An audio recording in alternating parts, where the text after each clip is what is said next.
Bonjour, je m'appelle André Alusi, je suis technicien du son et dans cette partie-là, je vais vous présenter un peu le matériel qu'on utilise en son, en sonorisation, sur une chaîne technique son. Le matériel que je vais vous présenter dans cette partie-là va être surtout basé sur les micros et les haut-parleurs.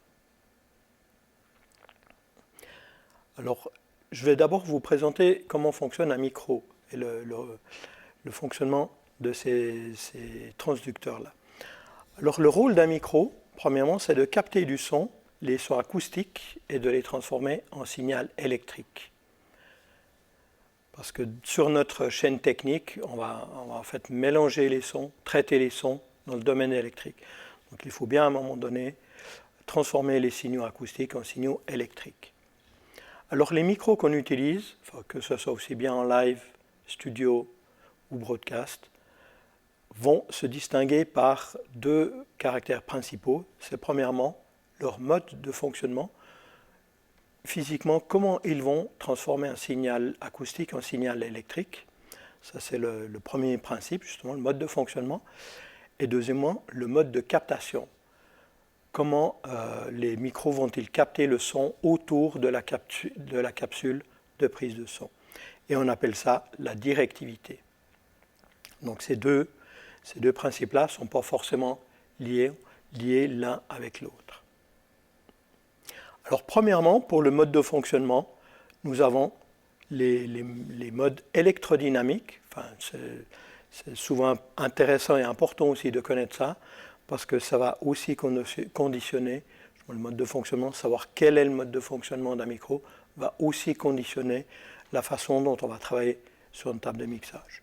Donc premièrement le mode électrodynamique et ensuite le mode électrostatique. Les directivités, alors les plus utilisées, je vais simplement en parler des plus utilisées, qui sont le mode cardioïde, c'est-à-dire directivité en forme de cœur, c'est le premier signe que vous voyez ici, et deuxièmement hypercardioïde, très proche de la première, c'est-à-dire on va capter le son que d'un côté, mais de façon un tout petit peu plus serrée.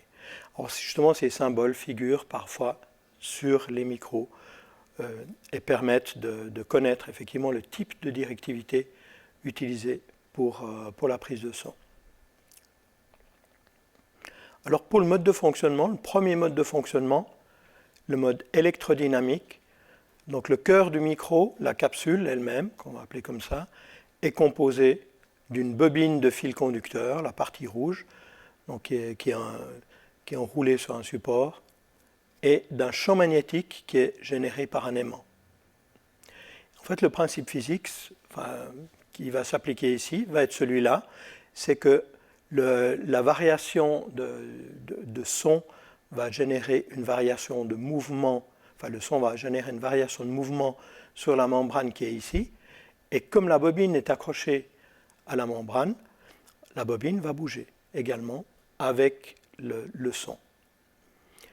Et le principe physique, c'est celui-ci, c'est que quand le fil conducteur qui est là, composé de la bobine, subit une variation de mouvement dans un champ magnétique, il se produit une variation de courant dans le fil.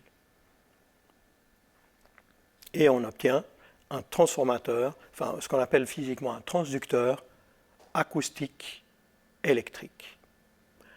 Alors les points forts de ce type de transducteur-là, du type de micro, c'est que la fabrication de ces micros est assez simple. Ces micros sont donc assez fiables, assez robustes, et le prix de ces micros est assez modéré. Donc là, par exemple, on a des micros chant très connus. Vous avez un exemplaire ici de micro chant, le SM58, qui est environ, qui est de Shure, par exemple, oui, qui coûte environ 100 €, avec son équivalent pour la prise de son instrument qui coûte environ 100 € également.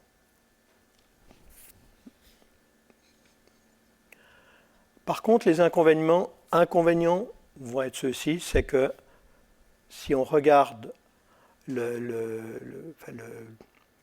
schéma ici, c'est que ce fil métallique accroché à la bobine, en fait, est fait de cuivre. Donc c'est un métal, et c'est assez lourd finalement. Donc ça va ça va créer une certaine inertie de réactivité de ces micros-là, principalement de la haute fréquence. Donc ces micros-là ont de la peine à reproduire les sons de fréquence aiguë.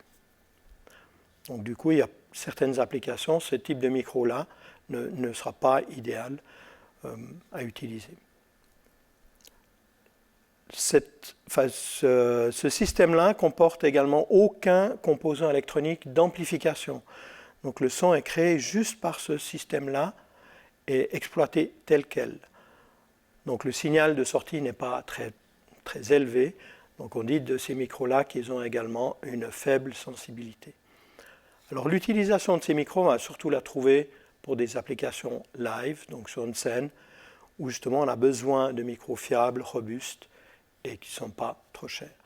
On utilise évidemment également ce type de transducteur en studio et en broadcast. Le deuxième principe de fonctionnement, c'est les micros dits électrostatiques, dont le principe de fonctionnement est constitué de deux plaques métalliques proches, parallèles et espacées, isolées entre elles. Alors ici, l'isolant, c'est simplement de l'air. Et d'un champ électrostatique. Alors pour ce micro-là, le champ électrostatique, il va être généré par une pile, ou au moins un courant continu. Alors la grosse difficulté de ce micro-là, c'est qu'en fait la membrane va bouger ici, et ça va créer une variation, cette fois de tension, sur ces systèmes de plaques métalliques. Mais le gros inconvénient, c'est que la nature de ce signal généré vers la capsule n'est pas exploitable tel quel, c'est-à-dire qu'on est obligé de le traiter dans le micro pour l'acheminer jusqu'à la table de mixage, en perdant le moins de qualité possible. Donc ça nécessite d'avoir de l'électronique, de traitement dans le micro, directement le plus proche possible de la capsule. Alors forcément, qui dit électronique dit électricité, pile, alimentation électrique. Alors, soit ces micros-là ont des piles, mais ça, c'est pas très pratique. Ou alors, on peut utiliser une astuce sur les tables de mixage qui permet d'alimenter ces micros en électricité avec ce qu'on appelle l'alimentation fantôme ou le 48 volts. Donc les avantages premièrement de ces micros-là, c'est que la membrane qui est constituée justement d'un isolant plus la métallisation dessus, cet ensemble-là est très léger. Donc beaucoup plus réactif pour les sons de fréquence aiguë. Donc ces micros-là fonctionnent nettement mieux dans les fréquences aiguës pour reproduire les sons de fréquence aiguë. Comme il y a de l'électronique à l'intérieur, on parle aussi d'une meilleure sensibilité, c'est-à-dire qu'on peut préamplifier un peu le signal qui provient de la capsule. Un point intéressant également, c'est la possibilité de miniaturiser les capsules de ces micros. Vous voyez par exemple le micro pour la prise de son qui est utilisé ici, c'est un micro qui a une capsule toute petite et une capsule justement électrostatique. Avec un micro électrodynamique, on ne pourrait pas fabriquer des capsules aussi petites. Les inconvénients, il y en a quand même, c'est que forcément, il faut de l'électricité extérieure pour faire fonctionner ces micros, donc l'alimentation 48 volts qui est fournie depuis l'entrée de la table de mixage. Alors si vous activez pas cette alimentation fantôme-là, cette électricité-là pour ces micros, il se passe une chose toute simple, c'est que le micro ne fonctionne pas. Or ces micros, bien sûr, vu leur complexité, beaucoup plus complexes que les micros électrodynamiques, sont aussi plus chers et plus fragiles. Alors ce type de micro est plutôt utilisé en studio, pour les techniques de prise de son. Mais on trouve également ces micros des applications pour ce type de micro électrostatique en live, par exemple pour les prises de son de cymbales, pour les prises de son de micro d'ambiance et pour les prises de son d'instruments à cordes. Quelques exemples de ces micros. Vous avez ici à gauche justement de ces micros en forme de cigare, très fins, justement, qui sont des micros électrostatiques. Et là, un modèle assez courant, AKG-C 451, pour les prises de son d'ambiance chorale, prix environ 250 €. On trouve justement en studio des micros électrostatiques avec des supports un peu particuliers. Enfin, on appelle ça des supports avec ressort pour amortir le plus possible les bruits ambiants. Et ces micros-là coûtent beaucoup plus cher. Ce modèle-là, qui est sur la photo, coûte environ 2500 €. J'ai ici également un micro électrostatique, de ce format-là. Justement, vous voyez qu'il est sur une espèce de suspension. Et ce micro-là, utilisé aussi en studio pour les mêmes applications que le Neumann, coûte environ 1000 €. Donc on voit ces micros beaucoup plus fragiles, beaucoup plus chers. On va beaucoup moins les utiliser sur une scène.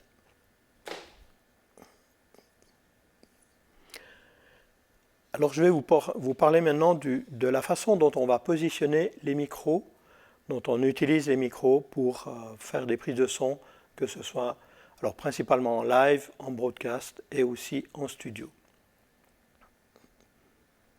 Alors je vous rappelle cet impératif de prise de son live, c'est de garder les micros le plus proche possible du son à capter, donc la plus grande proximité possible. Donc là j'ai pris un micro SM58, justement un micro voix. Ces micros-là ont une espèce de boule, une sorte de grille à l'intérieur de laquelle vous avez une mousse qui permet d'atténuer les bruits, par exemple de vent. Quand on parle dans le micro, il y a du déplacement d'air pour certaines parties de la parole qu'on appelle les plosives. Et pour éviter justement que ces déplacements d'air créent des bruits parasites, on met en fait des mousses qui amortissent ces plosives, et mousses qu'on retrouve également sur la capsule du micro. Et si je place maintenant la grille à côté de la capsule, on voit que la capsule est toute proche du sommet de la grille pour garantir justement cette prise de son la plus proche possible, prise de son de proximité. Attention également au principe de directivité. La capsule est dans ce plan-là, pour ces micros-là, et la directivité est toujours dans l'axe du micro. Donc le meilleur son capté se trouve dans l'axe de la capsule. Donc ça c'est important effectivement de tenir compte de ça. Pour la prise de son par exemple d'une voix, on ne va pas va pas parler de un micro comme ça parce que la directivité du micro est dans cet axe-là. Donc vous allez capter un son de moins bonne qualité. Donc ça c'est les façons de travailler correctes et ce qu'il faut éviter de faire dans la prise de son de micro live.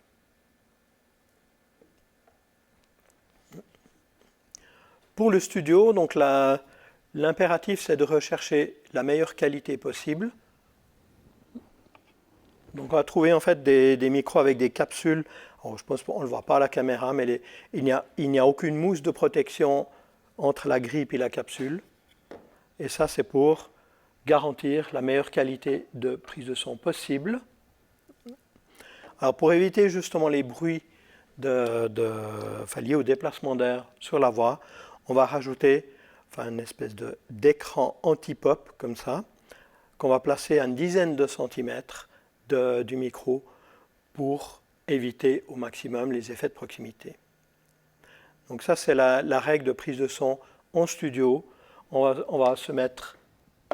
va éviter de se mettre en trop grande proximité pour garantir les prises de son le plus naturel possible. Ensuite, prise de son broadcast. il y a aussi ce compromis entre un son de bonne qualité et un son le plus naturel possible, justement, avec typiquement un micro broadcast ici, qu'on utilise en studio radio, enfin, qui sont souvent des grands micros.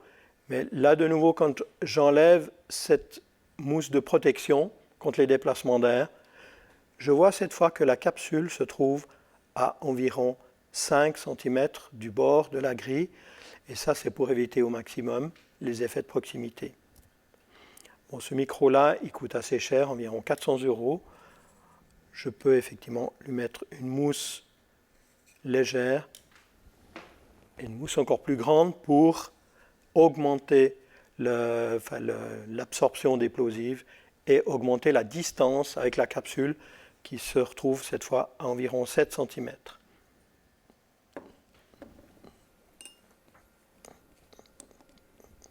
Alors il existe quand même des moyens assez simples de transformer un micro comme un SM58 en micro broadcast sans trop de difficultés.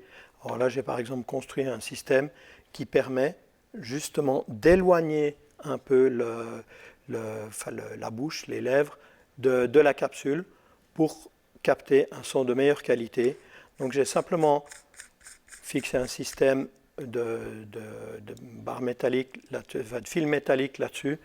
Et du coup, quand vous placez une mousse de protection d'un micro broadcast dessus, vous allez vous retrouver dans les mêmes conditions qu'un micro broadcast, spécifique broadcast, mais qui coûte bien sûr beaucoup plus cher. Donc à 5-7 cm de la capsule, et vous allez vous retrouver avec un son naturel, facilement utilisable en broadcast.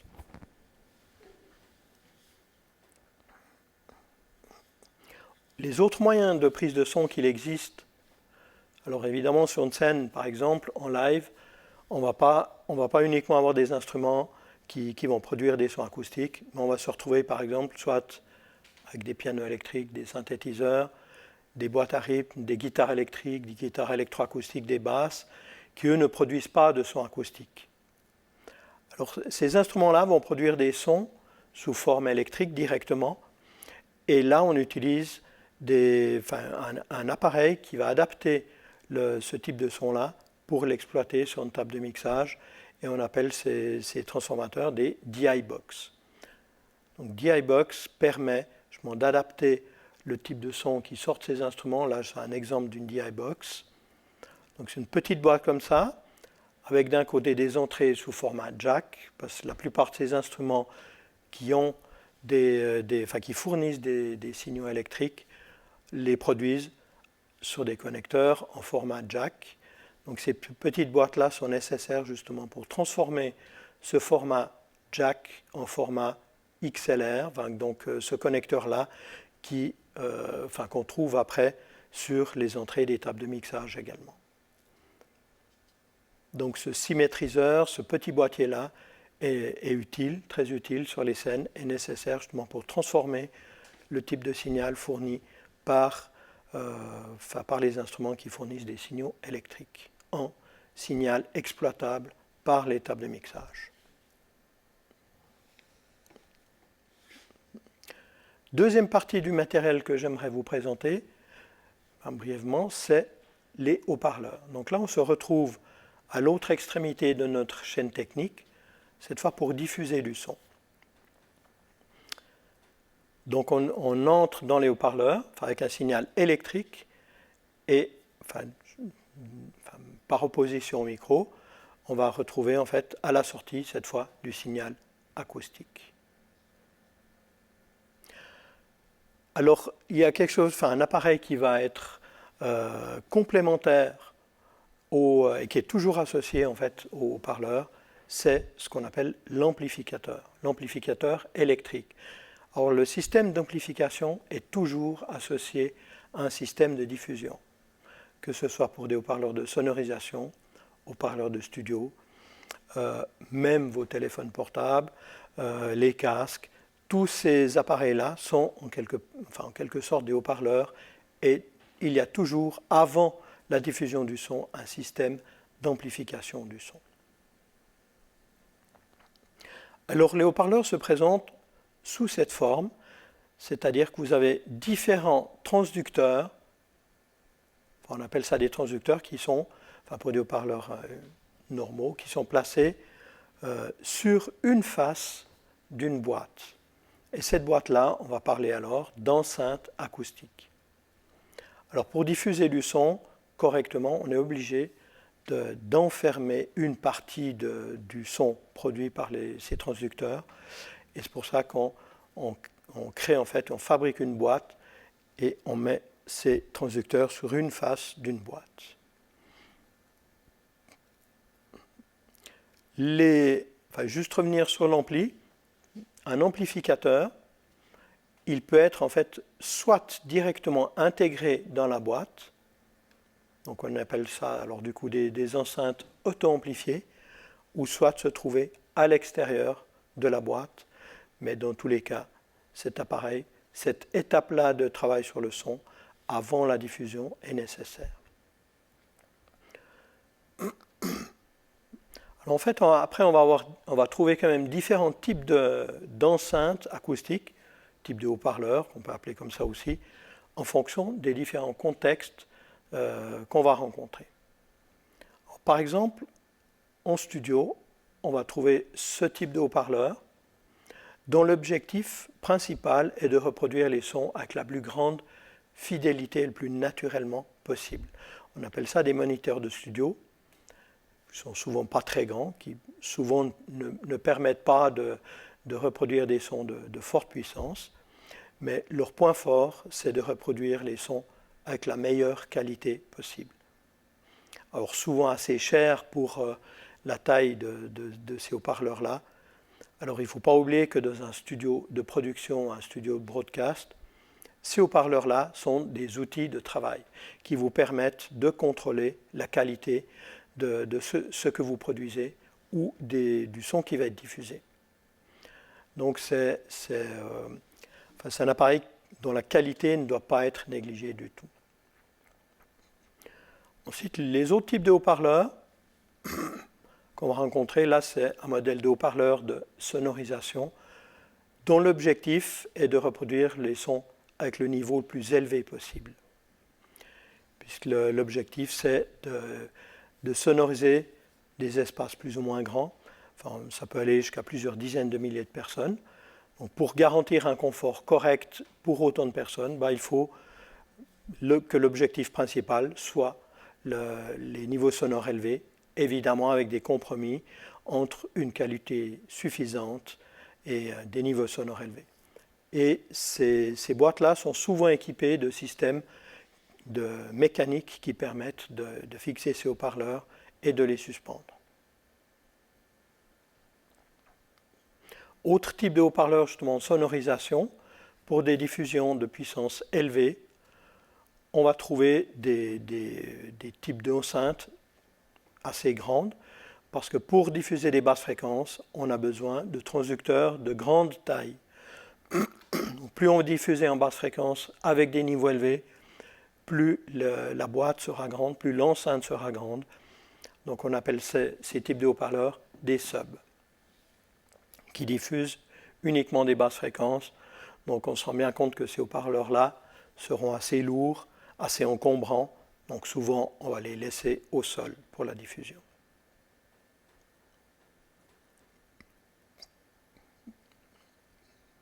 D'autres types de haut-parleurs spécifiques, ceux qu'on rencontre par exemple sur une scène pour diffuser du son pour les musiciens, pour les artistes qui sont sur une scène, les orateurs, c'est ce qu'on appelle les retours de scène.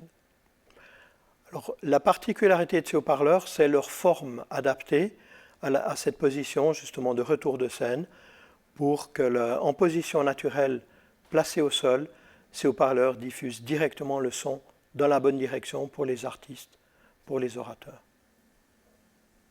Également, un son souvent adapté pour cette application-là.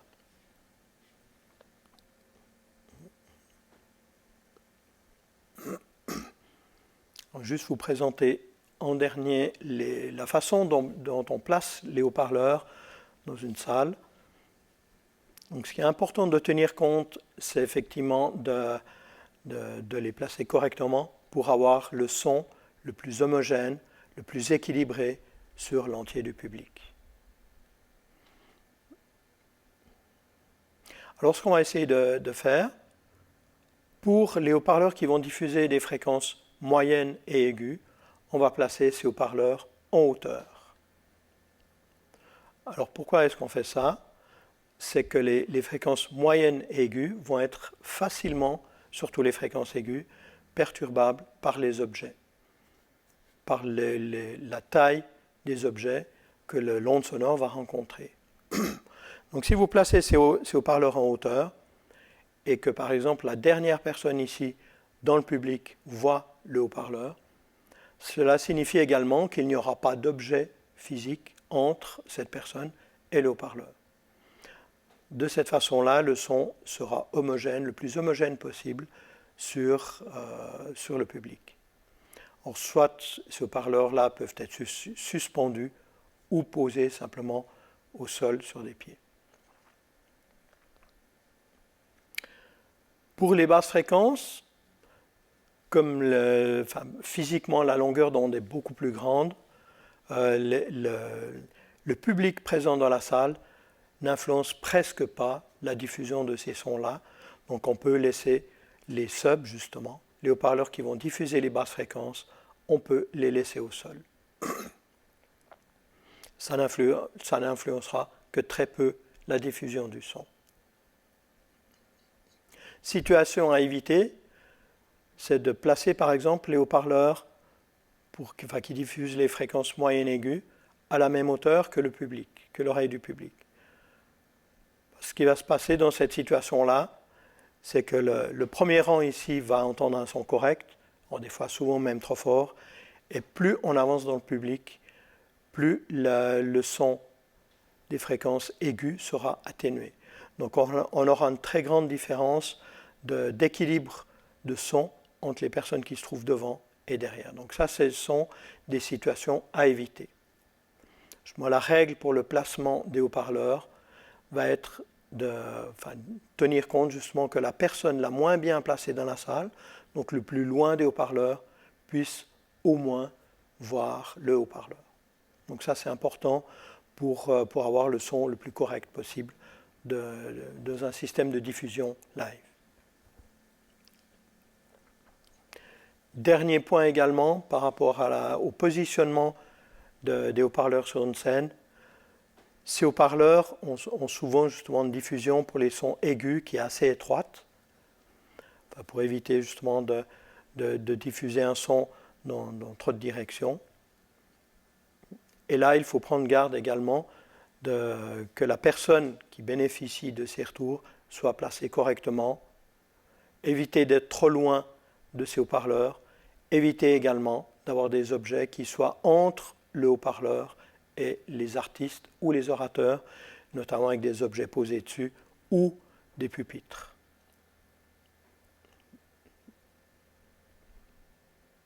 Voilà, je vous remercie de m'avoir suivi pour cette deuxième partie concernant le matériel.